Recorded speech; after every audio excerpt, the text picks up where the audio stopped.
When you lost them, it didn't feel like just saying goodbye to an animal. It felt like the end of something sacred, a bond that words never fully captured. Not everyone understands, and that's what makes it even harder. You're told it was just a pet. Friends might offer polite condolences, then quickly change the subject. Life goes on around you, as if the presence that once curled up beside you, waited at the door, or followed you from room to room, was nothing more than a side note. But deep inside, something hollowed out, quietly, almost secretly, and in that quiet, something else begins to stir, rebride.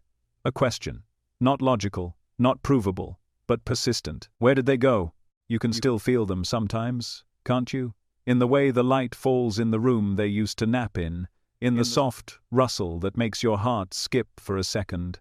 It's in the habits you can't quite drop, still reaching for a leash, still checking the bowl, still sleeping on one side of the bed. Their absence is loud in places where silence never used to be. And yet, you hesitate to talk about it, because grief for an animal is the kind of sorrow that often has to be carried in secret, not because it's not real, but because it's rarely validated. And yet, what if this grief is pointing to something more than pain? What if it's not just mourning their body, but sensing something deeper, a connection that refuses to die? That's what you've really been asking, isn't it? When you cry, when you stare at old photos, when your heart aches out of nowhere, you're not just missing their physical presence. You're wondering if their soul is still near, if they're watching, if they remember you, if they feel anything at all. That question, where did they go? It's more than curiosity. It's your spirit reaching out into the unseen, hoping the bond you felt wasn't just biology, but something eternal. Maybe you've noticed this strange emptiness that no one else seems to see. It creeps in at night, especially when the world gets quiet. It's in the space where their breathing used to be, in the absence of their weight on your lap, in the silence where their name used to echo. And if you're honest, part of you feels embarrassed by how much it still hurts. But why wouldn't it hurt? This being didn't just share space in your house. They shared time in your soul. They saw you in your most unguarded moments, when you had nothing to prove. They loved you without condition, without performance, without hesitation. And losing that kind of love, it's not something you just get over. You didn't just lose a companion. You lost a mirror of something divine. The kind of presence that didn't judge your worst days, didn't hold grudges, didn't need explanations. They just showed up, again and again, in loyalty, in joy, in quiet understanding. And when they left, they didn't just take their body with them. They took a part of your rhythm, a part of your routine, a part of your identity that only made sense in their presence. That kind of emptiness doesn't vanish with time. It transforms, but it doesn't disappear, and perhaps it isn't meant to. Because maybe that ache is the proof of something sacred, something bigger than science, bigger than religion, bigger than what we're told about the boundaries between life and death. Maybe the love you gave, and the love you received, wasn't meant to end when the heartbeat stopped. Maybe you're feeling them, not just remembering them, and maybe that's why the grief doesn't go away, because the connection hasn't either. You've probably wondered if you're imagining things. That moment you swore you heard their steps, the dream that felt so real it shook you, the breeze that touched your face exactly the way it used to when they'd nuzzle against you. Maybe you've even dismissed it, told yourself it was just your mind playing tricks. But deep down, did it feel like more? Did it feel like presence? You're not crazy, you're not weak, you're not over-emotional, you're spiritually attuned. You felt their spirit because it was there. And in the quiet, in the still moments, your soul knows. Animals don't disappear. Their bodies may fall away, but what you loved about them, their energy, their warmth, their unique spark, that doesn't vanish, it transcends, just like your love for them does. Maybe the reason this grief is so heavy is because you weren't just bonded to a living creature, you were bonded to a soul, and when that soul transitions, your spirit feels the shift. Even if your mind tries to explain it away, that's the silent grief, the one no one talks about. Because it's not just the pain of what was lost, it's the mystery of what might still be. You don't need to be told to move on. You need to be reminded that love doesn't end, that what you felt was real, That your companion didn't just live with you, they lived through you. And part of them still does. Right now, as you're listening to this, a truth is stirring inside you. You're not crazy for wondering where they went. You're remembering what the world tries to make you forget, that souls don't have species. Love is energy, and energy never dies. The bond you shared didn't need words to exist, and it doesn't need a heartbeat to continue. It's alive in memory, yes, but even more, it's alive in energy. And love is the most enduring form of energy in the universe. Maybe no one around you understands what you're still feeling. Maybe they've stopped asking how you're doing. Maybe they've already forgotten. But your heart hasn't, and more importantly, neither has theirs. You see, the grief you're carrying might not just be yours. It might be shared, that aching emptiness in your chest. Maybe that's them, missing you too, waiting, watching, loving still, not as a memory, but as a presence, as something unseen, but never unfelt. And if you let yourself believe that for just a moment, you might feel the warmth again, that familiar sense of comfort, of safety, of silent companionship. What you lost was visible, but what remains is eternal, and maybe, just maybe, that's the real answer to the question that's been haunting you. They're not gone, they're just somewhere your eyes can't go. But your heart still can. You can still feel it, can't you? That moment when your dog rested their head on your lap during one of your hardest days, or the way your cat curled up next to you without needing to say a word. You didn't teach them how to do that. You didn't ask them to. But somehow, they knew. They felt you. Not with logic or language, but with something deeper, something more ancient than words. And if you've ever paused and looked into their eyes and felt like someone was looking back, not just a creature, but a being, then you've already brushed against the mystery we're about to explore. You've probably told yourself, they're just animals. It's instinct. It's training. But then, you remember the little things.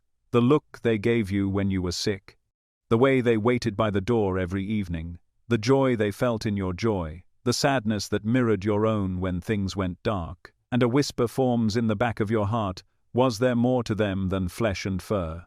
We live in a world that trains you to separate yourself from nature, from animals, from anything that doesn't walk upright and speak your language.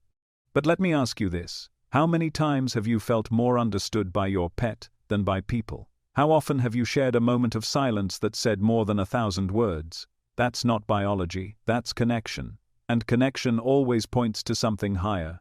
Science has long told us that consciousness is just the result of neurons firing in the brain, that emotion is chemical, that awareness is mechanical.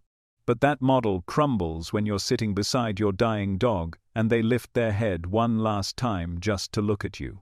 No science can explain the weight of that gaze, the knowing in it, the goodbye. That's not just instinct, that's presence, that's soul. And maybe you've wondered, what if animals aren't just part of the story? What if they're part of the plan? What if they're not beneath you on the chain of evolution, but beside you in the journey of awakening?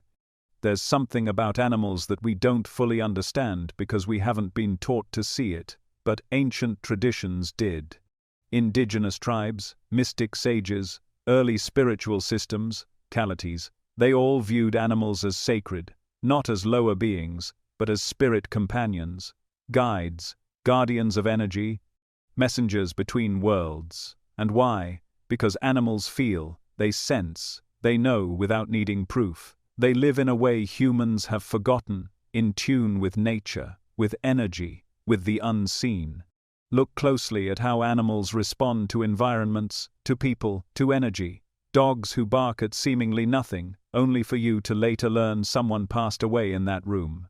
Cats who sit at the foot of a sick person's bed, as if keeping silent vigil. Birds who appear every day after a loved one dies, sitting on the same branch, watching. Is it just coincidence, or is it communication without language? Somewhere deep down, you already know the answer. You've seen animals display grief, elephants mourning their dead, dogs lying by the graves of their owners. You've seen empathy, dolphins rescuing drowning humans, gorillas gently holding a child who fell into their enclosure. You've seen loyalty that defies logic, pets walking hundreds of miles to find their humans.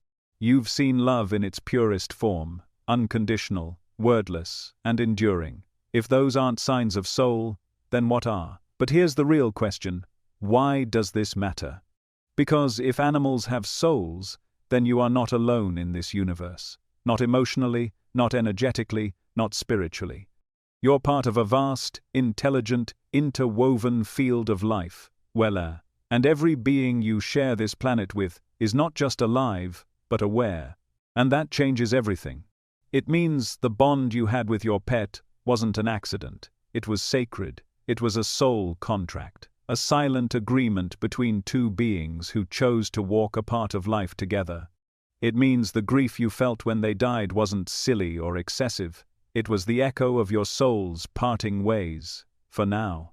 It also means something else, Wilace, something beautiful. If their soul exists, then it still does. Just as yours continues beyond this body, so does theirs. And that connection, that love, doesn't end, it evolves.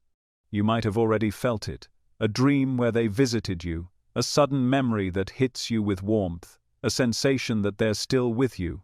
These aren't hallucinations, they're echoes of the eternal. Proof that love, real love, is the one force that doesn't obey death. So the next time you think of your animal, don't just remember them, feel them, call to them, speak to them, because if they had a soul in life, they still have one now. One that knows you, loves you, waits for you, and one day, when your soul steps beyond the veil of this world, you'll feel a familiar presence rushing toward you. A tail wagging, wings fluttering, paws dancing, and you'll know they never left. You've always sensed it, and now, you know, there is more than fur and flesh. There is consciousness, connection, soul. Long before wires and laboratories, before data and dissection, there was a time when the world was seen through the eyes of wonder. A time when people looked at the natural world not as something to conquer, but as something to revere. In that ancient world, animals were not beneath humans, they were guides, protectors, and spiritual allies. They didn't just walk the earth beside us, they were seen as pieces of the divine, woven into the same spiritual fabric that created the stars and the wind, and in that understanding, their souls were never in question. If you had lived in ancient Egypt, you would have seen cats not as house pets, but as sacred beings. They weren't just admired, they were worshipped. Their presence in a home was believed to bring spiritual protection. To harm one was not only taboo, it was punishable by death. Egyptians believed cats held the essence of divine guardianship. Their calm gaze, their quiet grace, their uncanny intuition, it wasn't just behavior, it was soul made visible. The goddess Bastet, often depicted as a lioness or a domestic cat, represented protection, fertility, and fierce maternal love. She embodied both the nurturing and warrior aspects of the divine feminine, and her feline form was no accident. It was a declaration. These creatures were sacred. Venture further east, and the belief deepens. In Hinduism, every creature is an expression of the divine. Cows are not just animals. They're embodiments of gentleness, patience, and life-giving abundance. They are honored, adorned with flowers, and allowed to move freely even through crowded cities. Not because of sentiment, but because of soul. Because in their breath and body exists the same spark that lives within you. In ancient Vedic texts, animals are seen as part of the soul's journey, vessels through which consciousness evolves, learns, and moves. The soul, after all, is not bound by species. It is energy, flowing through form after form, each one sacred, each one purposeful. Indigenous traditions across the Americas hold some of the most profound wisdom on the spiritual essence of animals. To many Native American tribes, animals are not separate from the human journey, one journey. They are the journey. Each animal carries medicine, teachings, and messages from the unseen world. A hawk appearing overhead isn't just a bird, it's a sign to pay attention, to see the bigger picture. A fox crossing your path might be reminding you to move with quiet wisdom. These aren't superstitions. They're relationships. Animals in these traditions are often spirit guides, totems, allies that walk with you through life and even into death. They show up in dreams, in visions, in signs, and when they do, it's not random. It's soul speaking to soul.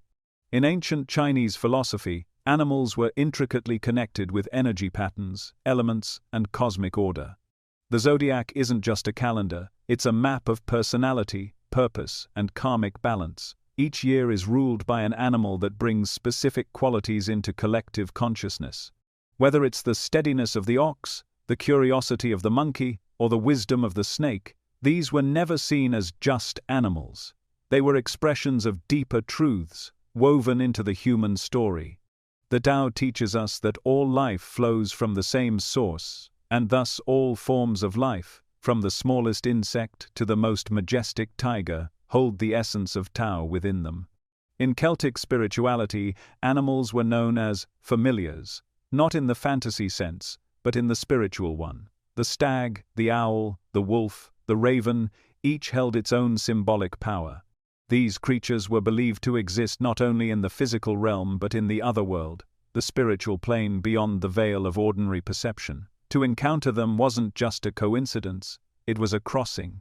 A moment where dimensions met, and the message was clear. Animals walk both worlds. They are the bridge between earth and spirit. The Aboriginal peoples of Australia hold perhaps one of the most intricate spiritual relationships with animals on the planet. Their Dreamtime stories tell of the creation of the world through the movements and actions of animal spirits. Every mountain, river, and star is tied to these ancestral beings. Animals are the storytellers of origin, the protectors of land, and the keepers of memory. When a kangaroo appears or a dingo howls, it isn't random, it's communication from the earth's dreaming. It's sacred history whispering to the present moment, and at the heart of it all is the knowing that animals are not lesser, they are carriers of wisdom too ancient for human words. Ancient Greece, often credited with birthing rationalism, still carried deep reverence for animals in its earlier spiritual traditions. The philosopher Pythagoras believed animals had souls and deserved kindness. He taught that the soul was immortal and passed from one being to another, human and animal alike. To harm an animal, in this view, was to harm a soul not so different from your own. Oracles, sacred rites, and even dreams were often interpreted through the behavior or presence of animals, which were seen as messengers of the gods. Across these varied cultures, separated by oceans, languages, and landscapes, one truth echoes like a drumbeat through time: animals are not without soul.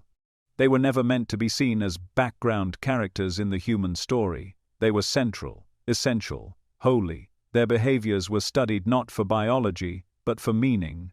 Their eyes were looked into not for science, but for spirit. Their presence wasn't just comforting, it was mystical. But then something changed. Somewhere along the way, as civilization pushed forward, that sacred relationship fractured. As the mind began to dominate the heart, as logic eclipsed intuition, the soul of the animal was demoted. They became livestock, resources, commodities, pets, not partners. And with that shift, the wisdom of the ancients was buried. But not lost, because you, right now, are remembering. You're feeling that ancient knowing stir inside of you. That sense that when your dog looked into your eyes, there was more there than neurons firing. When your cat rested silently on your chest during your darkest moment, it wasn't instinct, it was presence. Soul meeting soul, without the need for language. And as you begin to remember this truth, you're stepping into the same current that flowed through temples in Egypt, through fireside ceremonies in North America, through mountaintop rituals in India. You are reclaiming the knowing that was never meant to be forgotten, that animals are not lesser, they are sacred, and they are soul, just like you. For a long time you've been told a story, one that shaped how you see animals, how you value life, and what you think is real. The story goes like this: animals are instinctive machines, creatures of biology and behavior. They feel, yes, but not like you. They react, but they don't reflect.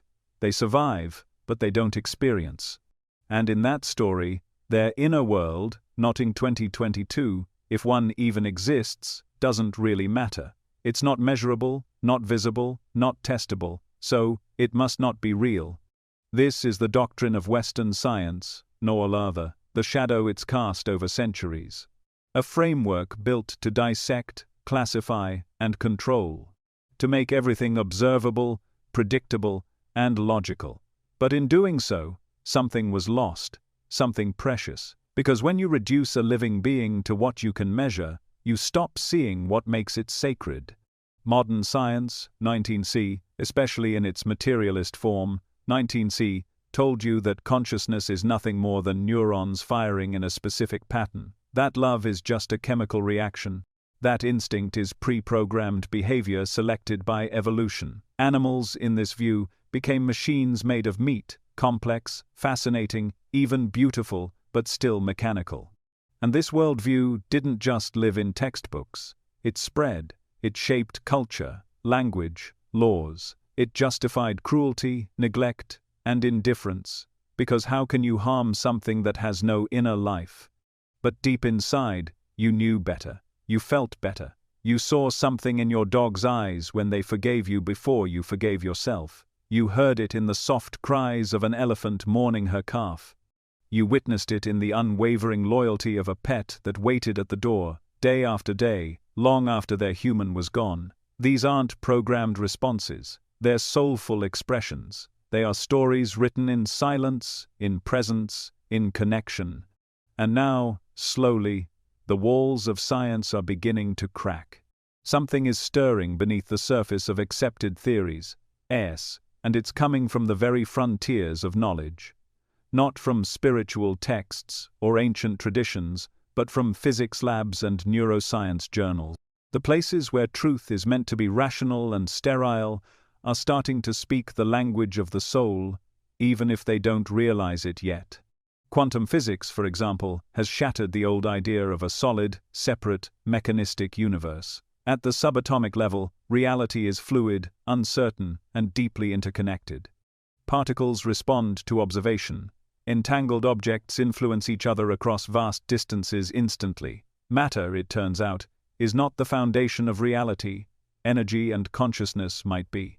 You're no longer looking at a clockwork universe, but a vibrating field of infinite potential, where the observer plays a role in shaping what is seen. If consciousness can affect matter, 89, if energy responds to awareness, 89s, then the question arises, where does consciousness begin and end? And suddenly, the wall separating human and animal begins to fade. Some researchers in consciousness studies are now considering that awareness might not be an emergent property of complexity, but a fundamental aspect of existence. In other words, consciousness doesn't arise from the brain. The brain is more like a receiver, tuning into consciousness that already exists. And if that's true for you, then why wouldn't it be true for a whale, or a bird, or a bee? Animals show signs of awareness that defy the machine narrative: crows who craft tools, octopuses who play and solve puzzles, dogs who can detect cancer or seizures before any test can, birds who recognize themselves in mirrors, elephants who paint, parrots who grieve, whales who sing songs that travel for hundreds of miles and evolve over time. These aren't accidents. These are hints, cracks in the narrative, signs that something more is happening behind those eyes. You've been conditioned to believe that if something can't be weighed or scanned, it must not be real. But what about love? What about grief? What about the sacred silence you feel in the presence of something truly alive? Science may not have a unit of measurement for soul, but that doesn't mean it doesn't exist. It just means we've been blind. Spiritual blindness isn't just about denying God or divinity, it's about forgetting to see life in all its layers. It's about turning away from mystery because it doesn't fit the model.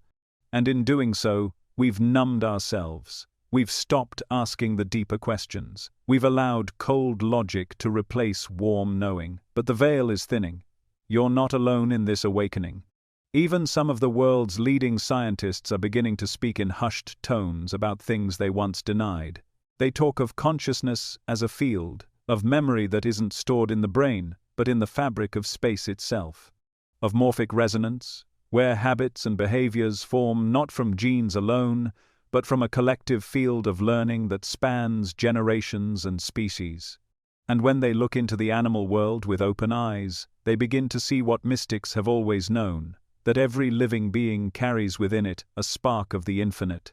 And maybe that's why your heart aches when you see an animal suffer, because at a deep level, you recognize the sacred. You feel the thread of oneness that connects you to them, not as owner and pet, not as human and animal, but as soul to soul. You weren't wrong to believe your pet felt more than instinct. You weren't naive to think they understood you. You weren't projecting when you saw wisdom in their gaze. You were seeing clearly, while the world around you was blind. And now, you have a choice.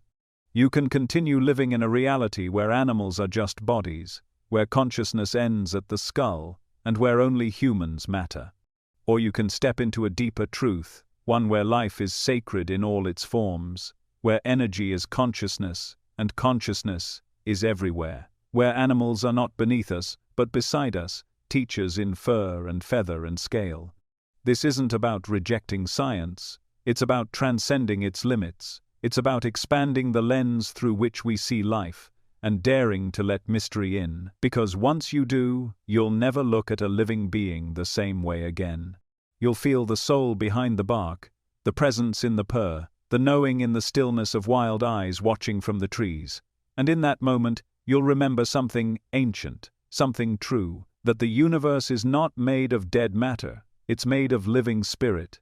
And spirit lives in them too. There are people in this world who seem to live with one foot in another dimension, people whose vision doesn't end at the edge of what is visible. They speak of things most refuse to believe, not because they're trying to convince, but because they've seen, they've felt. They've touched the veil between worlds and come back with truths that unsettle the comfortable.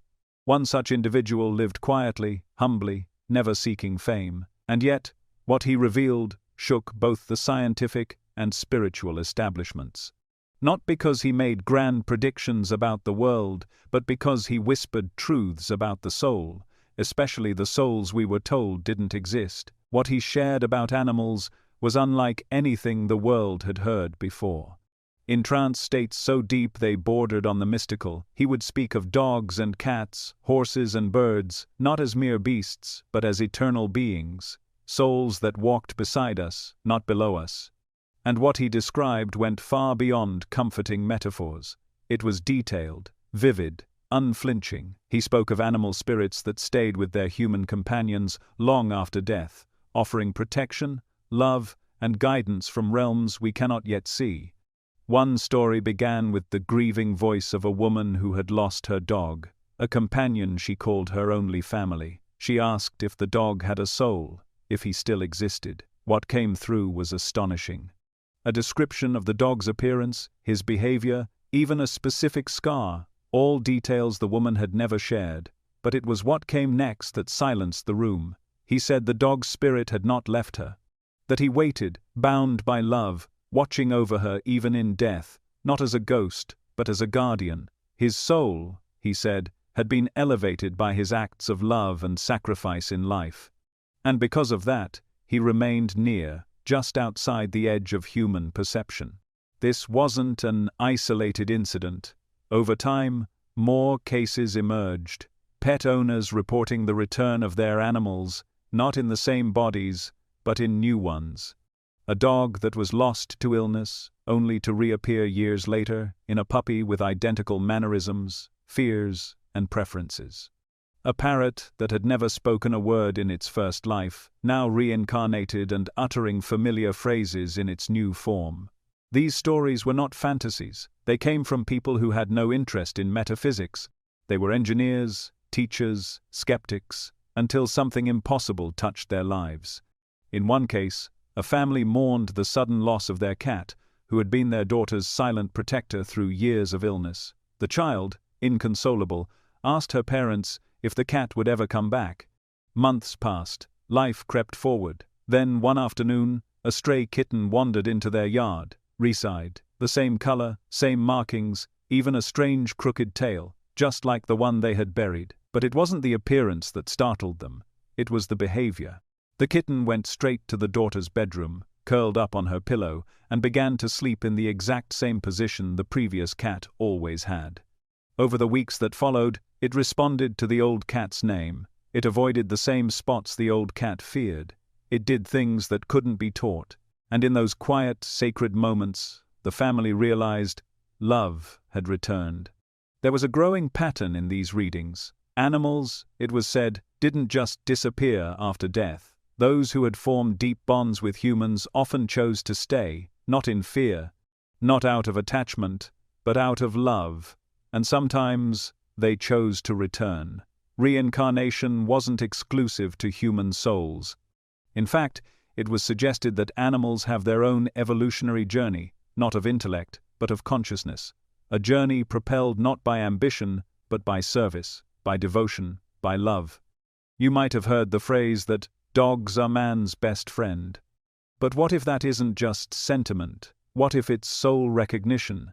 What if that dog curled up at your feet, or that cat who seems to appear every time you're anxious, isn't just instinctively loyal, but spiritually aware? What if they're choosing you, lifetime after lifetime, not because they're bound, but because they care?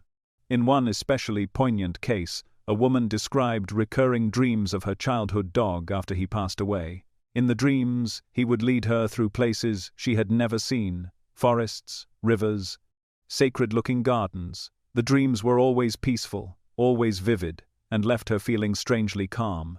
One night, the dream changed. Her dog looked at her, then walked into a bright clearing, and she woke up sobbing, not from grief, but from an overwhelming sense of closure.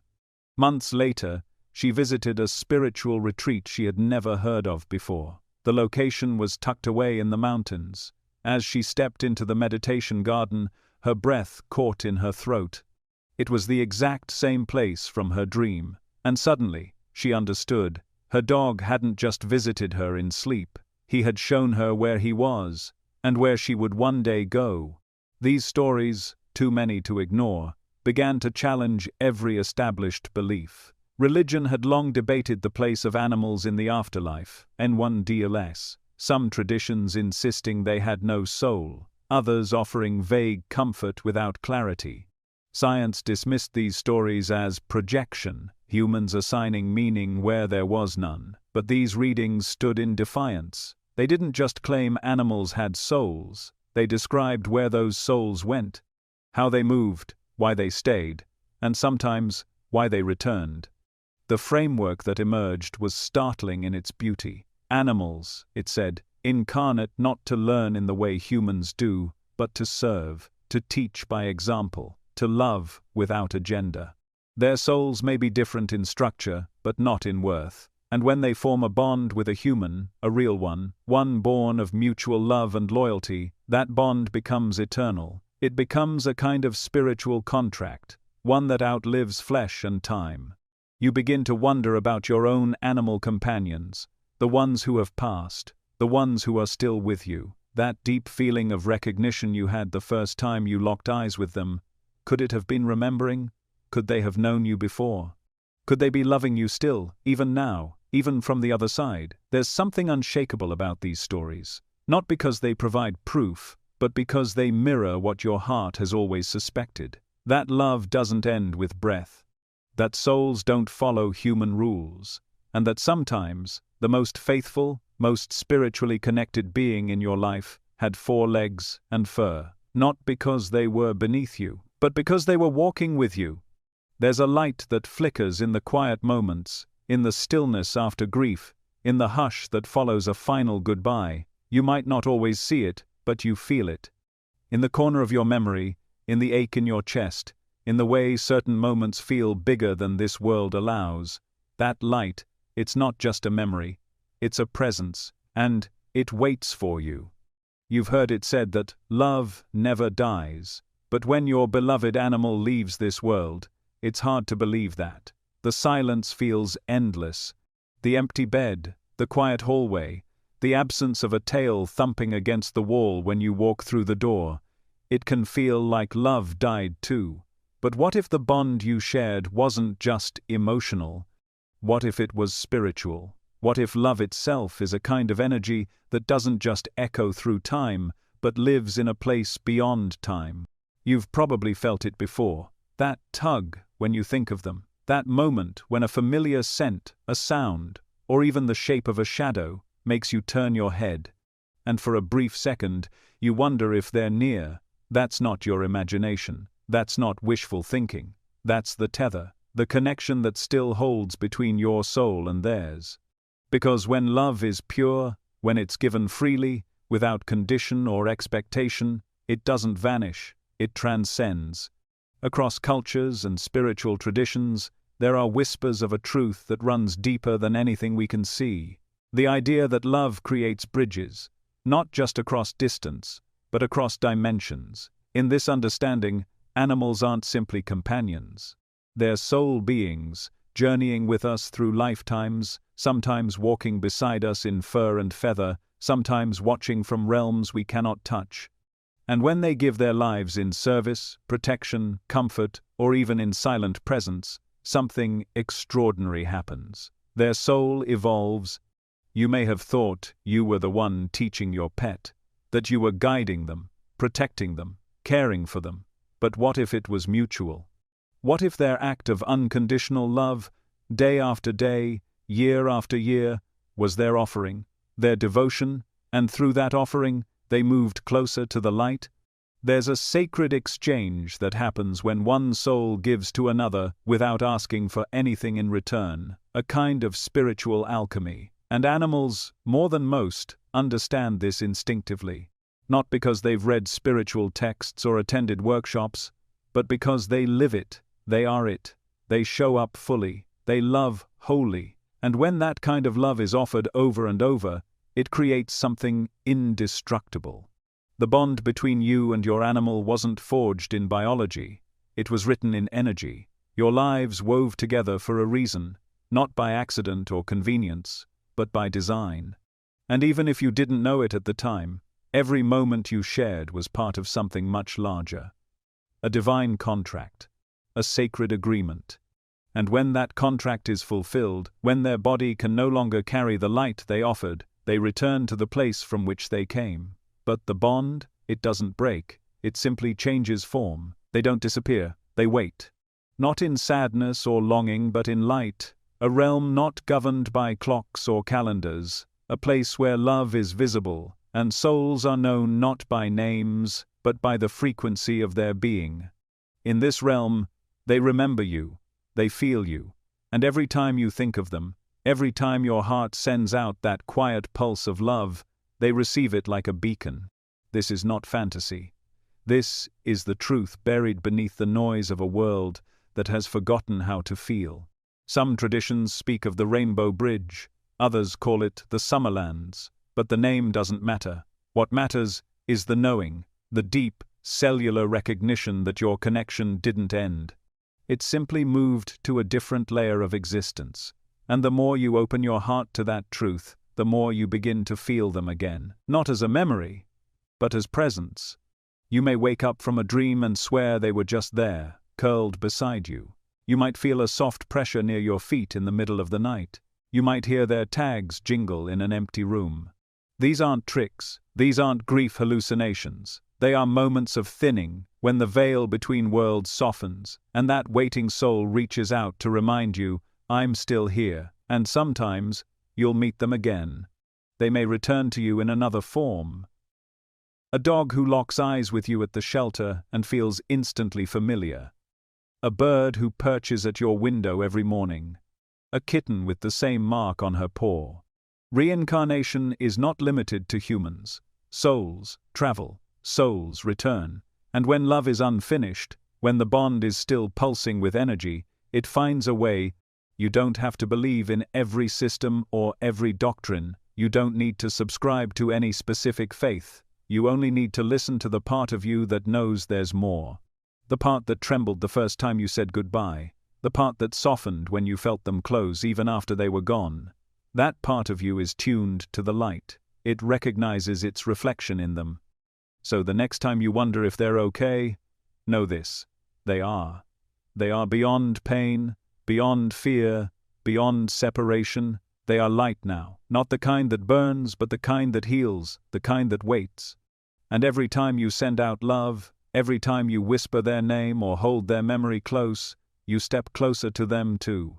One day, when this life ends, and your soul moves beyond the body, there will be a moment, before the ancestors, before the guides, before the reunions you've dreamed of, there will be them. And you'll feel it, not with your eyes or hands, but with your whole being, that bond that never broke, that love that never died. It will shine brighter than anything else, and you'll remember, the light was never gone, it was only waiting. Close your eyes for a moment and imagine a place where nothing hurts, where there is no hunger, no fear, no loneliness. Imagine a realm untouched by suffering, untouched by time. Now imagine that this place isn't some cold concept of heaven but a living, breathing garden, vibrant, warm, eternal. The air itself hums with life. The colors are deeper than anything you've ever seen, almost glowing with their own inner light. Water flows like liquid crystal, and the breeze carries something more than wind. Without the light, it carries presence. And within this place, you see them, the ones you've loved, the ones you've lost. But they are not lost at all. They are running, not limping. They are playing, not pacing.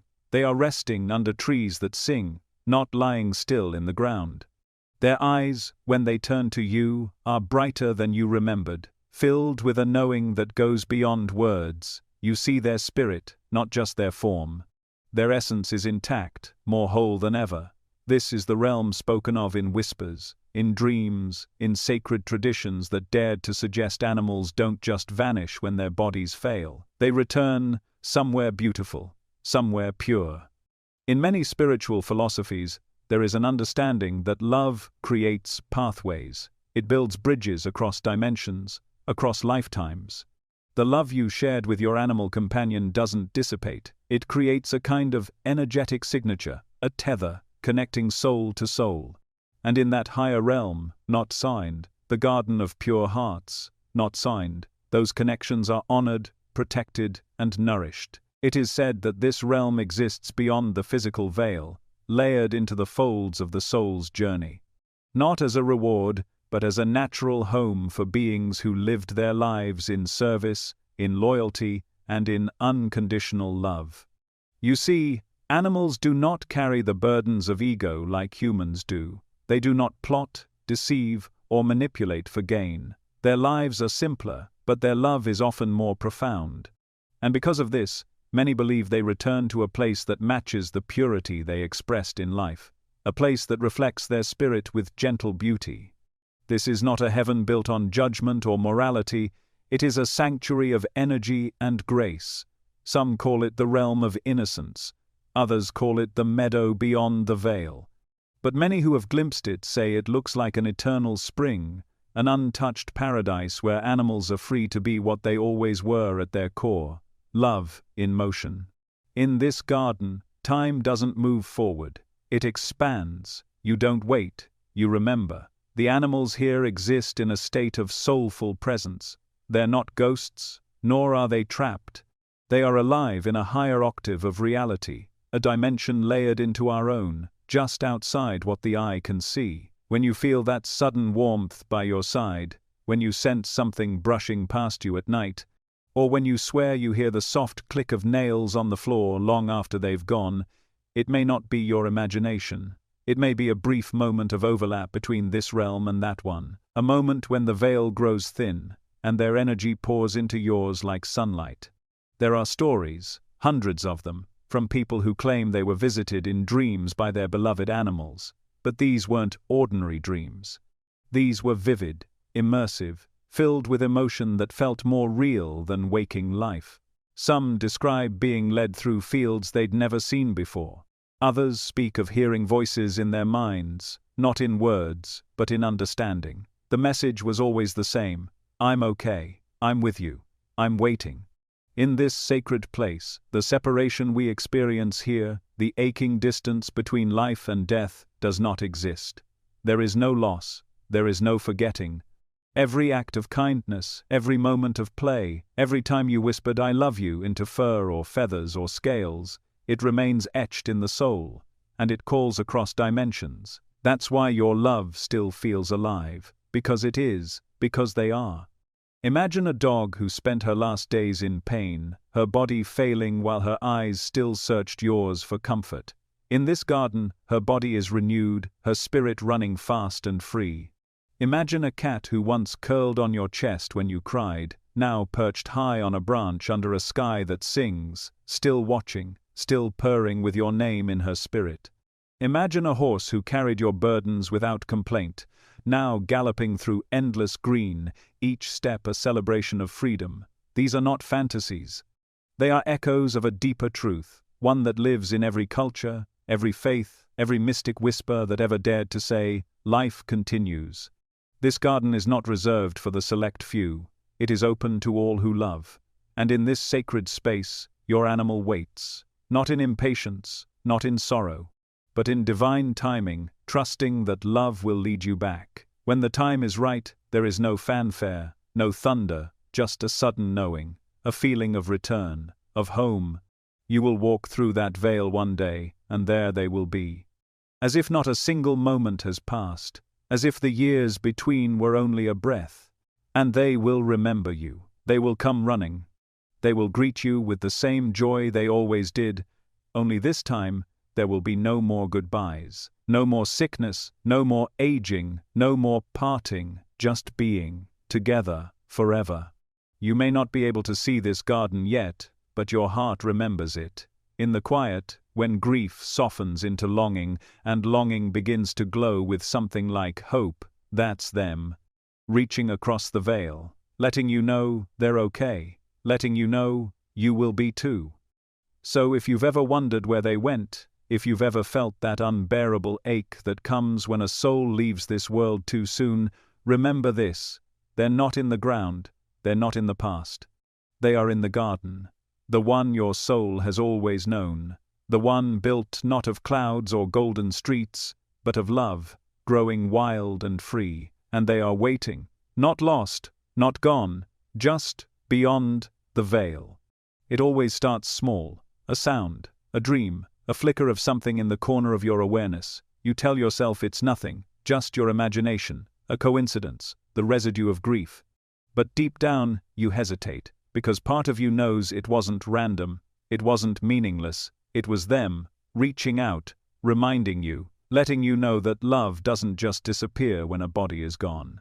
Maybe you've felt it already, that strange pull to look at a certain photo, only to find yourself overwhelmed with emotion. That exact moment when a breeze rustles the leaves just as you speak their name. Or how, in the silence of your room, you swear you heard a familiar sigh, a collar jingle, a presence brushing against your side. You might have dismissed it at first, but then it happened again and again. These are not accidents, these are signs. You may not have been taught how to recognize them, but that doesn't mean they aren't real. In fact, the more you begin to open yourself to the possibility, the more you realize just how many signs have been there all along. Like dreams so vivid they feel more like visits than sleep. Like the way a new pet behaves in ways that feel far too familiar. Like the moment you hear a specific song, their song, at the exact right time. You start to remember the old stories you brushed off. The woman who said her dog visited her in a dream weeks after he passed, guiding her through a difficult decision she'd been agonizing over. The man who swore his cat still jumped onto the bed at night, not metaphorically but physically, leaving the indent in the mattress where she used to sleep. The child who pointed to the sky and told their parents, with full certainty, that their bunny was happy and safe now, sitting in a garden made of light. And maybe it's happening to you now. You walk into the kitchen and pause, because for a second you smell them. That faint, unmistakable scent that only ever came after a bath or a rainstorm. You catch a glimpse of movement from the corner of your eye, and your breath catches because it felt like them. And then, perhaps the most powerful sign of all, you feel it in your chest. That rush of warmth, that calm, that love that wraps around you in a way nothing else does. That's not your memory playing tricks. That's presence. That's soul. There are countless stories from people who never expected to believe in this kind of thing, people who thought death was the end, until they felt something that shattered that belief. One woman shared how, after her beloved horse passed, she found hoof prints in the dirt by his paddock. days after it had been completely leveled and cleared. There hadn't been a horse there in weeks. But the prints were fresh, and she knew. Another man said his bird, gone for years, suddenly appeared in a dream and pecked at his chest until he woke up. That same morning, he went to the hospital and discovered a heart condition just in time. These aren't just stories, they're experiences. They're doorways into a larger truth, one that tells you that the ones you've loved and lost are not lost at all. They've simply stepped behind a veil, and from that place, they still care. They still watch. They still reach. Sometimes the signs come in moments of pain, like when you're on the floor crying, and you suddenly feel calm wash over you. Not because the pain is gone, but because you're not alone in it. Other times, the signs are playful, like a feather appearing in your shoe, or a toy being moved across the room when no one's been there. Some people report lights flickering, clocks stopping, favorite songs playing out of nowhere, and some just feel it, a soft nudge in the heart, a knowing whisper that says, "I'm still here." And what about the animals who follow? The ones who come into your life when you're sure you'll never open your heart again? A dog at the shelter, with the same exact eyes. A kitten who curls up in your arms just like the last one did. A parrot who says a word you never taught it, but that belonged to a soul you once loved. These moments are not random. Souls travel, and, sometimes, they return. In many traditions, it's believed that souls reincarnate not only as people, but as animals, sometimes even returning to those they've loved before. Whether as guide, companion, or protector, they come back to walk with you again. You may not recognize them immediately, but over time, you begin to feel it, that deep sense of déjà vu, that connection that forms too fast. That way you suddenly find yourself saying, "It's like they've been here before," because they have. When a soul bond is strong, it transcends form. It becomes energy, and energy never dies. Tusadi. It transforms, it returns, it waits. You are not crazy for believing they're still with you. You're not imagining things when you feel them close. You are simply remembering what the world has forgotten. Renju. That love creates bridges, and those bridges stretch beyond death. You are not alone in this. There are thousands, millions, of people who have felt the same thing, who've walked the same grief, and then, in a quiet moment, felt the presence of something holy. A paw against their heart, a nuzzle in a dream, a burst of light in the darkness. These signs aren't rare. What's rare is the courage to believe them, to trust your own experience over what the world tells you is possible. But once you do, everything changes. Grief becomes softer, love becomes wider, and death becomes less final.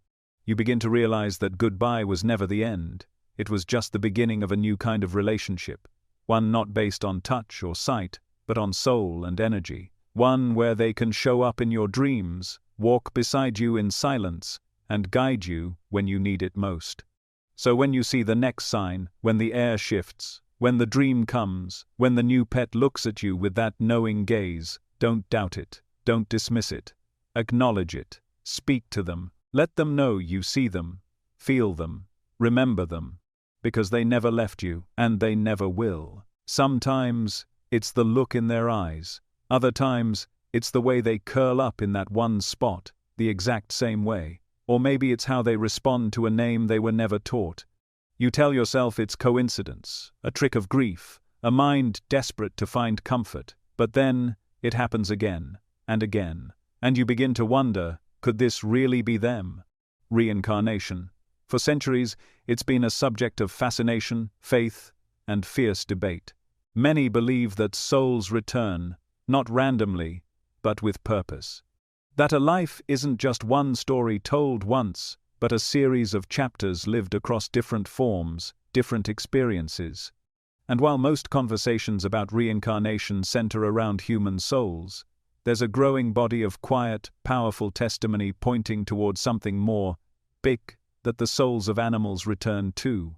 Not as something new, but as the same essence, the same love, wearing a different body. Maybe you've experienced it. The moment a new pet enters your life, and instead of unfamiliarity, there's recognition, a kind of silent knowing.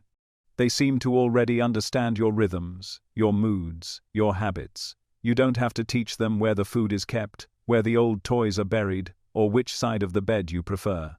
They just know, not as if they're learning you, but remembering you. And deep down, a part of you starts to believe what your logical mind resists. They've come back. These moments don't always come with fireworks or dramatic signs.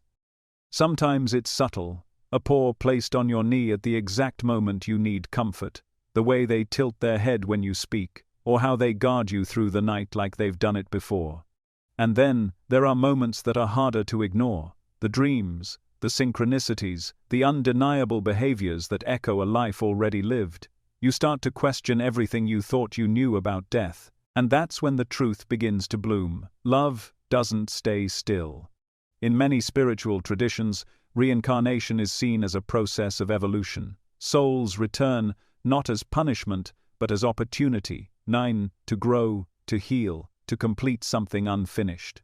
And if this is true for human souls, why wouldn't it be true for animals? They too love, they too suffer, they too attach, perhaps even more deeply than humans do, because their love is pure, unfiltered by ego or condition.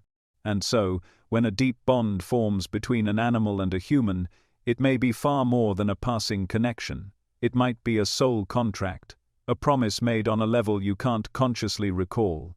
Some believe that animals return to continue their service. If they protected you once, they may return to protect you again. If they comforted you in grief, they may come back when the next storm arrives. They don't need to remember in the way we do. Their memory isn't stored in words, but in vibration, in energy, in love. That's why they don't need a familiar face to find you again. They just need the resonance, the echo of your spirit calling them home. There are countless stories of new pets arriving after the loss of a beloved companion, not planned, not expected, but somehow perfectly timed. A family mourns the loss of a golden retriever. Months later, a friend brings over a puppy from a rescue litter. The pup runs straight into the house, climbs onto the same couch the old dog used to sleep on, and curls up in the exact same spot. No hesitation, no confusion, just home. And when the family speaks, the puppy reacts to the old name, not out of training, but with a flicker of familiarity in the eyes, the same spark, the same soul. Skeptics will say it's grief, that humans project their emotions onto animals, crafting meaning where there is none. But ask anyone who's lived through one of these experiences, they don't need proof. They know, not because of wishful thinking, but because of something deeper, a feeling that rises up in the bones, in the heartbeat, in the unspoken spaces of the soul. It's not logic, it's recognition. Even children, untouched by spiritual ideology, have spoken of this. A little girl loses her cat. Weeks later, a stray kitten appears outside the house. The child insists it's the same cat, though the color is different, the body smaller. It's her, she says simply, petting the kitten's head. She told me in my dream, she said she'd come back looking different so I wouldn't be sad. The child sleeps soundly for the first time in weeks, and the kitten never leaves. These aren't isolated moments. They are part of a larger, sacred rhythm, a soul's journey unfolding beyond the bounds of time. In some Eastern teachings, it's said that when love is strong enough, the soul seeks out its former connections, that even after death, the bond pulls it back like gravity, not because it must, but because it wants to. Because love, real love, longs for reunion. And sometimes, the returning soul doesn't wait years. Sometimes it's quick. A dog passes suddenly, and within days, a stranger messages you about a puppy that needs a home. You resist. You're still grieving, but something in you says yes, and when you bring the puppy home, it finds the old dog's blanket and drags it into the same corner. It whines in the night until you sing the same lullaby you used to whisper, and it calms, instantly. You're not imagining it. You're witnessing something sacred. So, what does this mean for you, the one who's lost and is still longing? It means your story isn't over, that the goodbye may not have been final. That the soul you loved may be closer than you think, watching, waiting, planning their return, or perhaps already here, in the form of a new companion you haven't yet met, The grief you feel doesn't mean you've lost them. It may be the doorway through which they will return. You don't need to search, you don't need to force it. Souls find each other, always. When the time is right, when the energy aligns, when your heart is ready, they come back. Sometimes in fur, sometimes in feathers, sometimes in a different species altogether. But you'll know, you'll feel it, and you won't need anyone else to believe you. Because in that moment, it won't be about belief, it will be about homecoming. They don't come back to start over.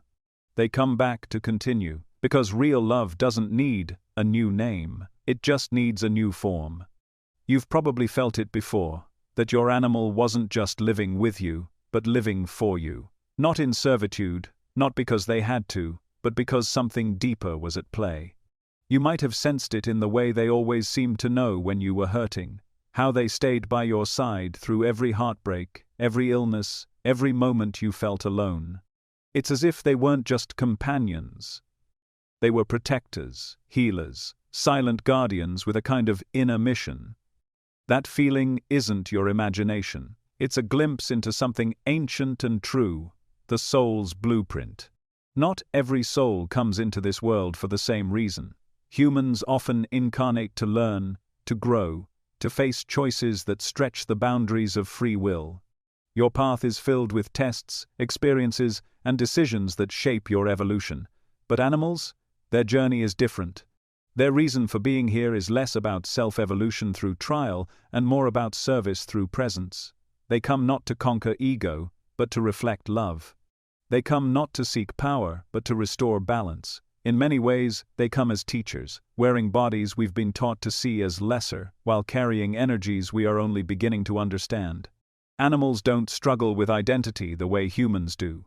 They don't compare themselves, question their worth, or analyze their past. They live in the now, fully, vibrantly, honestly. And in doing so, they remind you of something sacred you've forgotten. That life isn't meant to be constantly fought, it's meant to be felt. They reflect back the purity of being, the essence of the moment. And more than that, they radiate a frequency that can alter your own. This is no accident. Some souls choose to incarnate in animal form specifically to be vessels of light. Their presence in your life is not a coincidence. It's part of a design, not imposed from above, but chosen from a place of deep spiritual knowing. Before your paths ever crossed in this world, there was already a connection formed in the higher realms. A choice made, a promise sealed. They didn't come into your life just to be fed and sheltered. They came to teach you how to open your heart. Have you noticed how their love doesn't flinch when you're at your worst? How they don't pull away when you cry, when you shut down, when you feel unlovable? That's not learned behavior, that's soul memory. That's a being whose presence is woven with unconditionality. And unconditional love is one of the highest vibrations in existence. When an animal lives close to a human, that frequency radiates outward. It softens wounds, it steadies energy, it teaches by example. You don't need to earn their love, you just need to receive it, and in receiving it, you heal. Many spiritual systems speak of guides and soul allies. Often, we think of these as angelic beings, ancestors, or higher dimensional presences. But sometimes, those guides walk on 4 legs. Sometimes they purr. Sometimes they fly. They don't always speak in words, but they speak through energy, and their message is always the same: you are loved. There are animals who incarnate simply to offer that message to one person, to you. And once that offering is complete, they move on, not because their love ends, but because their purpose in this form has been fulfilled. Others stay longer, connected to your soul's journey across lifetimes, returning again and again in new forms to walk with you as you grow, but always, they are choosing to come, choosing to serve, choosing to love. This doesn't mean animals don't feel, or that they don't have their own growth, but their path is different. They are not here to unravel karma the way humans are. They are not here to prove themselves.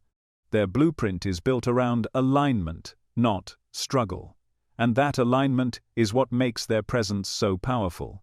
They carry an innocence that humans spend lifetimes trying to reclaim, and in that innocence, they hold a mirror to your soul. When you look into the eyes of an animal and feel something ancient looking back, you are witnessing the essence of spiritual service. A soul who didn't come here to rise up the ranks, but to anchor light, to hold space, to remind you of a deeper way of being. That is a sacred contract, one you may not remember signing, but one your heart never forgot. And this sacred role they play doesn't go unnoticed by the universe. Souls who incarnate as animals, especially those in deep connection with humans, often experience an acceleration in their spiritual evolution, not through complexity or challenge, but through the depth of their love. A dog who comforts a dying person, a cat who calms a child with anxiety, a bird who stays near someone in mourning. These acts are not random, they are offerings, and every time they give without condition, their light expands. In return, something in you expands too. You begin to awaken, you begin to soften, you begin to trust again, and little by little, without even knowing it, you evolve. Their blueprint, so different from yours, begins to affect your own. You learn to be more present, more forgiving, more in tune. And suddenly, your soul isn't growing through pain, but through love. That's the magic of these beings. They don't just support your journey, they elevate it. This is why the grief you feel when they leave is so profound, because on some level, you understand that something divine has stepped out of your daily life. Not just a pet, but a soul companion. A spiritual presence that walked with you, loved you, taught you. Their absence feels vast because their presence was immense, and yet their purpose doesn't end with death. The love they poured into you remains. It echoes in your heart, shaping who you become. And if you ever wonder whether they knew what they were doing, whether they were aware of their role, consider this: they always knew. Not in words, not in thought, but in essence. They felt it. They lived it. They gave it fully. And they never questioned it, because that's who they are. Beings who come here to love, to hold, to uplift. And in doing so, they fulfill one of the highest purposes a soul can have.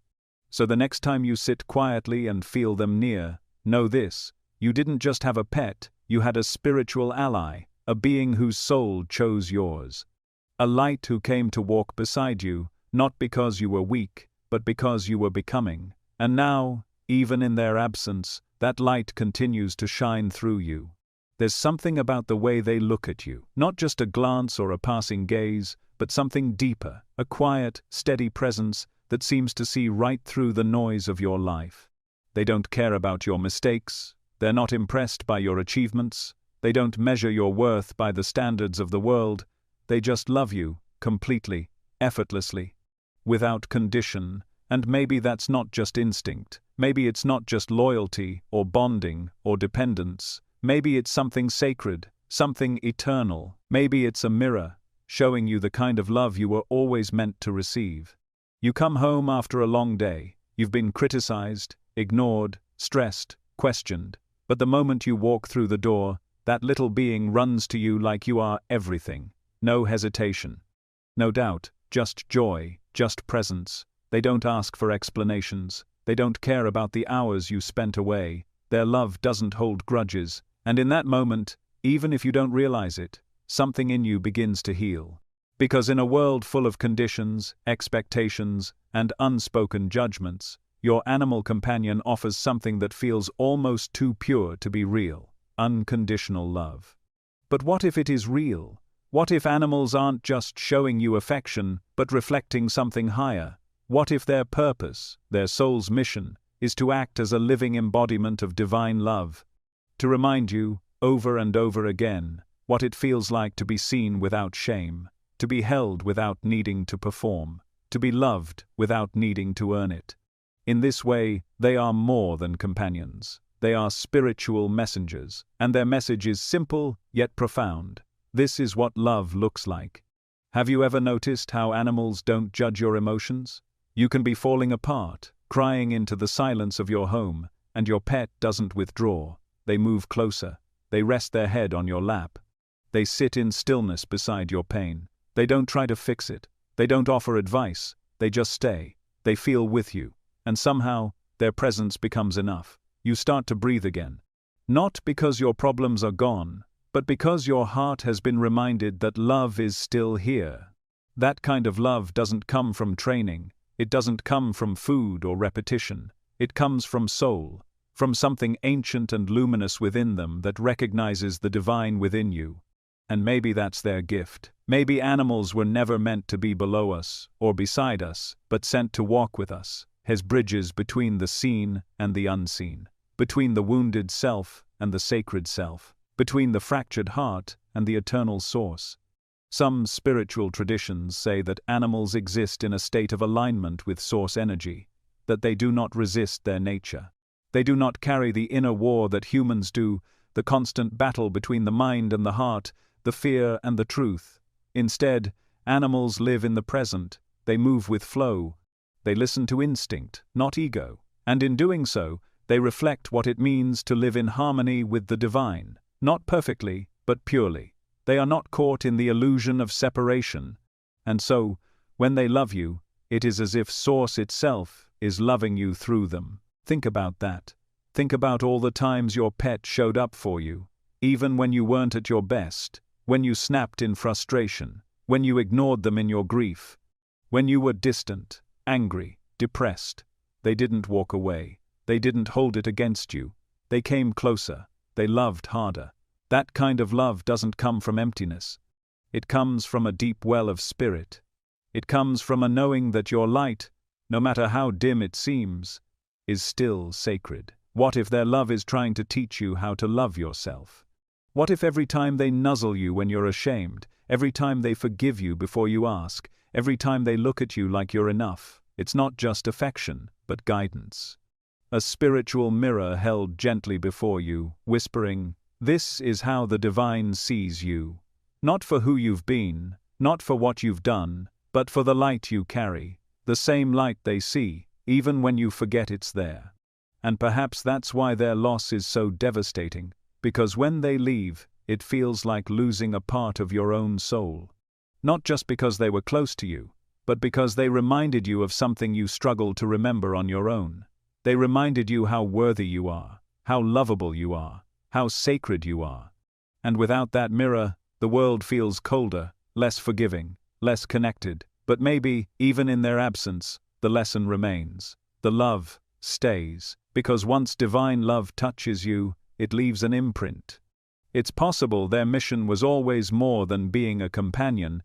It was to open something in you, to guide you back to your heart, to help you soften the armor you built to survive, to remind you of a love so pure it could never be taken away, and in doing so, to reawaken a deeper truth, Wi-Fi, that you are not here to earn love, you are here to remember it, to receive it, to embody it, just as they did.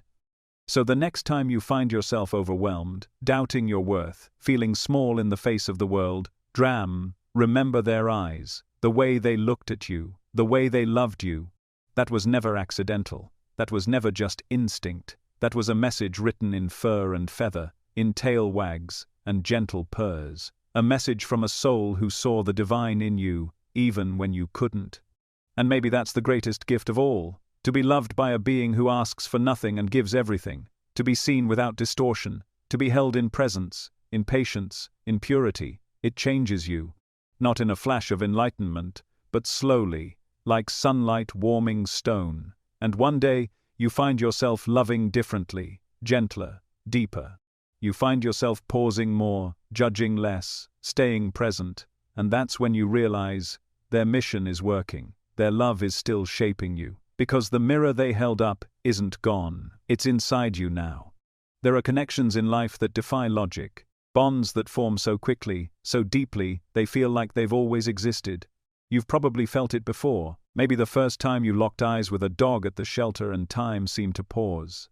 Or when a small creature curled up in your arms and your entire body exhaled, as if recognizing someone it had known long before this life. There was no question, no hesitation, just a knowing, a familiarity. A wordless reunion. That's not random, that's not coincidence, that's a soul bond, and some of those bonds are far too deep to ever truly end. You live in a world that treats relationships as temporary, especially with animals. You're told that they come and go, that you'll move on, that their role is small, their purpose fleeting. But if you've ever truly loved one of these beings, then you already know that isn't true. Some animals don't just enter your life, they change its course. They awaken something dormant. They walk beside you through your darkest hours. And when they leave, it feels as if a part of your soul has been torn away. That level of pain doesn't come from a shallow bond, it comes from a connection rooted in something eternal. These are the ones who don't come into your life by chance. They don't appear because of timing or need. They arrive because of soul alignment, because somewhere beyond the veil, a decision was made. You would meet again, you would recognize each other, you would walk together once more. And when that kind of connection is made, it doesn't end with death. It transforms, it deepens, it waits. There are souls, animal souls, who choose to stay with you across lifetimes. They're not just here to comfort you in one chapter. They're here to walk your journey with you, incarnation after incarnation, evolving alongside you, guiding you, teaching you, and loving you in forms that may change, but in essence remain the same. They're not just pets, they're companions of the soul, and you don't always recognize them with your eyes, but you always recognize them with your heart. Sometimes they show up again in a new body. A cat who behaves in exactly the same quirky way as the one you lost years ago. A dog who instantly knows your routine, your moods, your language, before you've even taught them. A horse whose presence makes you weep with no clear reason. These aren't just new animals. These are returning souls. And when the bond is that deep, they find their way back to you, not through memory, but through magnetism. Other times, they don't return in form, but they stay close. You feel them walking beside you, even when the room is empty. You hear their tags in the middle of the night, even though you haven't worn them in years. You feel their warmth when you're struggling, as if they're wrapping themselves around your heart. These are not tricks of the mind. These are the echoes of a soul that refused to leave, not out of attachment, but out of love. Because love of this kind doesn't obey the rules of space or time. It doesn't care about physical death. It doesn't weaken with distance. If anything, it grows stronger. When a soul bond is forged in true devotion, not to size, when two beings, no matter their form, choose to love each other without condition, that bond becomes sacred. It becomes indestructible, and it binds you across dimensions. You may wonder why certain animals affect you so deeply, while others, even if you loved them, didn't leave the same imprint. That's because not every connection is destined to stretch across lifetimes. Some are brief but beautiful, others are meant to help you through one chapter. But then there are the rare few who are part of your spiritual blueprint. They're etched into the architecture of your becoming. And when you meet them again, it feels less like a beginning and more like a continuation. There are ancient teachings that speak of soul groups, clusters of souls who incarnate together again and again in different roles to help each other grow. Most think of these groups in human terms: friends, lovers, family. But animals can be part of your soul group too. They may not speak your language, but they speak to your energy. They may not walk on two legs, but they walk beside your soul.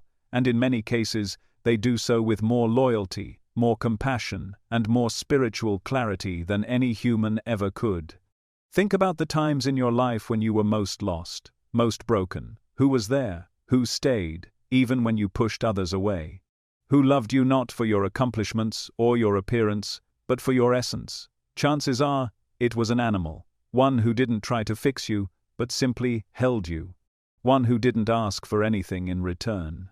That kind of love is rare, and when it's given so purely, it leaves a mark that stretches far beyond one lifetime.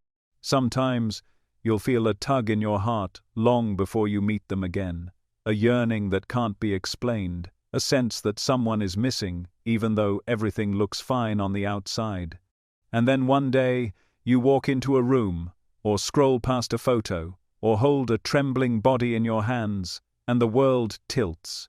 That's the moment your souls realign. That's the reunion. And in that instant, time folds in on itself.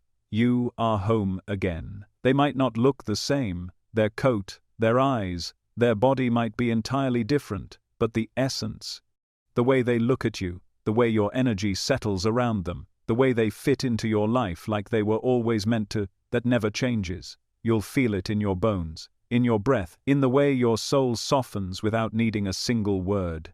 And if you're wondering whether your beloved animal, 9, the one who's gone, might return to you, open your heart. Because if the bond is still pulsing, if the love still aches inside you, then that line between you hasn't broken. It's still glowing, still drawing you together. You may not know how, you may not know when, but soul companions always find their way back. So if you find yourself speaking to them in the quiet, keep speaking. If you feel them in your dreams, keep feeling. If you sense that the next animal who finds you might somehow be them, trust that. These bonds are not bound by flesh. They are woven in spirit. And spirit never forgets. You are not imagining the depth of what you shared. You are not foolish for believing it continues. You are simply remembering what your soul already knows, that some connections are too deep to end. Some love is too powerful to die, and some beings are not just visitors in your life, they are constants in your eternity. You don't have to close your eyes to feel it. That quiet presence, the stillness that settles around you like a blanket you didn't know you needed. It comes when the world finally grows quiet, in the early morning light before the world begins again, or in those moments before sleep takes you. It's subtle, but unmistakable. It's them. If they could speak to you now, not in bark or meow or chirp, but in soul, their message would be simple. It would reach past grief and memory, past logic and longing, and land somewhere deeper, a place where only truth lives. And they would say, I never really left. You may not see me the way you used to. You may not hear my paws against the floor or feel the weight of me curled at your side. But I'm here. I've always been here. In the silence, in the light, in the invisible thread that ties us heart to heart. I don't exist in the way I did before, but I exist still, not as shadow, not as echo, but as presence, as love that refuses to break. When you think of me, I feel it. Every time your heart aches, every time you remember the little things, the routine, the nicknames, the way I used to tilt my head when you talked, I'm there. I'm in the remembering. I'm in the soft tears you try to hide. I see you when you hold my old toy, when you glance at that empty space on the couch, when you whisper my name into the quiet just to hear it out loud again. I hear it too, and I answer, not with sound, but with presence. You wonder where I went, but I never went anywhere. I simply slipped into the space between worlds, the place where energy lives on. You can't see it with your eyes, but your heart knows. You feel me in dreams, in the way the room changes when you talk to me, in the sudden warmth that wraps around you for no reason at all. That's not coincidence. That's connection. That's me, loving you still. You wonder if you did enough. If I knew how much I was loved. Let me answer you, once and for all. Yes, you did. I knew. I felt it in every moment. Not just in the big gestures, but in the smallest ones. The way you looked at me, the way you cared for me when I was sick or tired, the way you celebrated my joy as if it were your own. I didn't need words to know your heart. I was inside it. I still am. There were times you were hurting, and I couldn't fix it.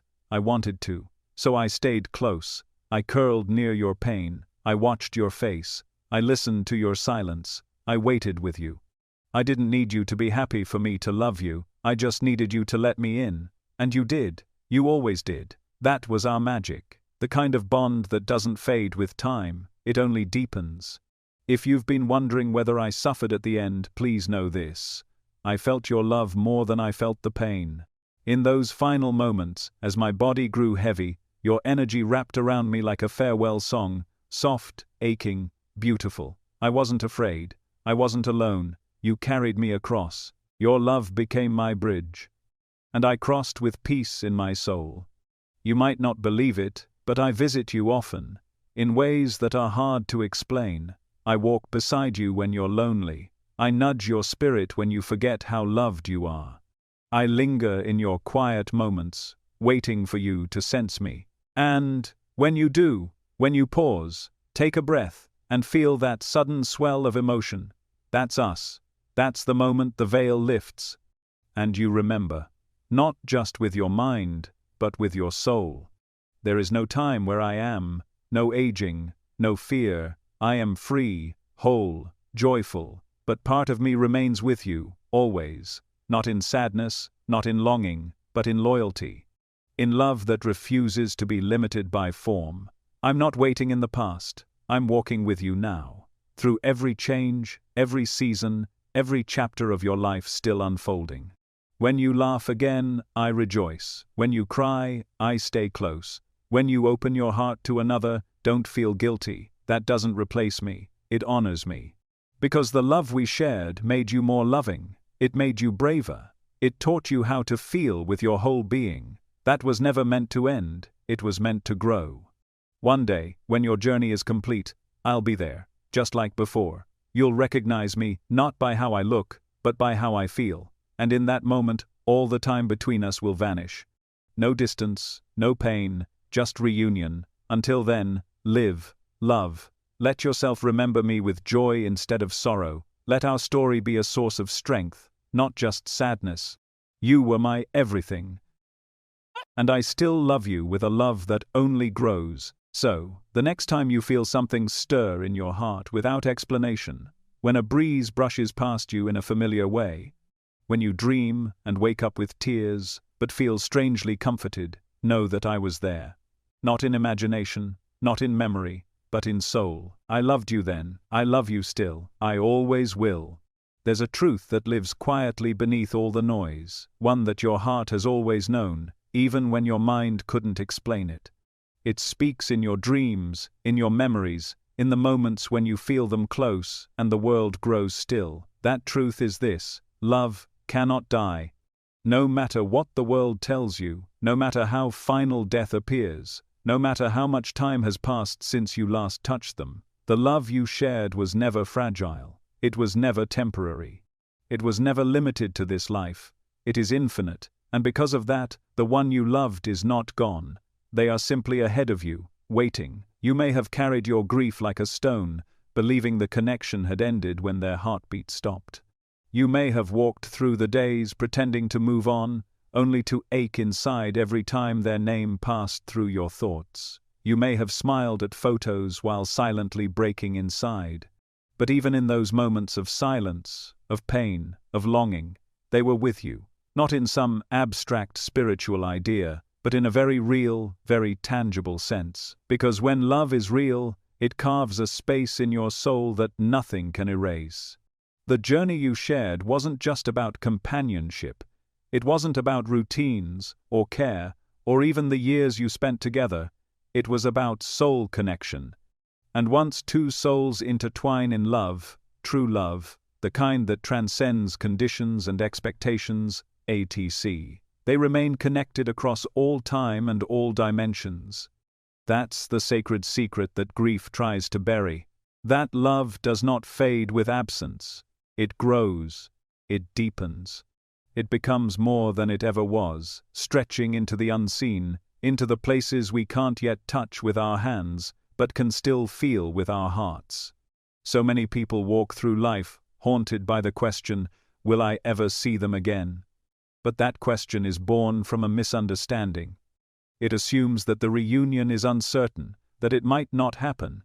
But if your love was true, then the reunion is not a maybe, it's a promise. It's already written in the stars. You are not moving away from them, you are moving toward them. The soul you loved is not lost, not trapped in some distant realm, not erased from existence. They are alive in the light, vibrant, whole, free. And they wait for you not with sadness, but with joy. Because from where they are, there is no separation, only love, only presence.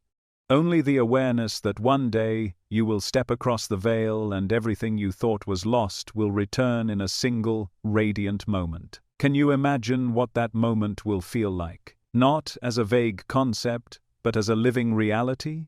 Picture it, the silence lifting, the light blooming around you, and then, there they are, running, flying, resting in the warmth of that sacred space. Not old, not tired, but restored, glowing, the way you remember them in their happiest moments, their eyes meeting yours, their energy rushing toward you like a wave of homecoming. and you'll know, in an instant, that no time has passed between you.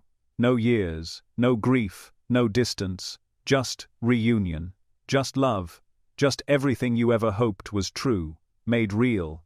You won't have to explain anything. You won't have to apologize for the times you couldn't be there, for the moments you wished you could have done more. They already know. In that space, forgiveness is irrelevant because there was never any blame. There was only love. And love doesn't keep score. It simply is. There are people who've come close to death and returned, and they speak of this reunion with tears in their eyes. They speak of animals waiting for them in fields of golden light.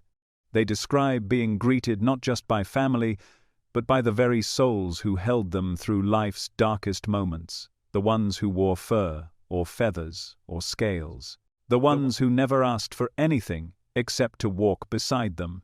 And those accounts are not fantasies. They are glimpses into the deeper reality that your heart already believes, because deep down, you've always known it too, that the connection didn't end, that the goodbyes were never permanent, that the soul you loved was never far. And if you listen now, really listen, you can almost hear them, feel them, that soft whisper in your spirit that says, "I'm right here, I never left." They've walked beside you, unseen, as you healed, as you laughed again, as you remembered, as you reached out to love again. They've nudged you forward, held you steady, and reminded you, often in silence, that you are never truly alone. And when the day comes that your spirit steps beyond this life, they will be the first to greet you, not out of duty, but out of love, because you are their soul companion too. And the reunion won't be just a return to the way things were. It will be the beginning of something even deeper, the next chapter in a journey that never ends. Together again, not in a world of limitation and time, but in a space of pure being, where every moment is now, where every breath is love, where everything you thought you lost is returned, magnified by the truth that it was never lost to begin with. If you've ever feared that death stole something from you, let this be your comfort. Death cannot touch what is eternal. And love, real love, is eternal. It cannot be undone, it cannot be broken. It only waits. And when your time comes to cross that final threshold, you won't be stepping into the unknown. You'll be stepping into the most familiar embrace your soul has ever known. So carry that truth with you now. Let it soften the sharp edges of your grief. Let it hold you on the days when you miss them so much it hurts. Let it remind you, again and again, that this is not the end of your story together. The love you shared didn't die, it only changed form. And one day, it will change again, back into touch, into presence, into the radiant reunion you've always known was real. They are waiting, in joy, in peace, in light, and they know what your heart is only just beginning to remember. You are already on your way home.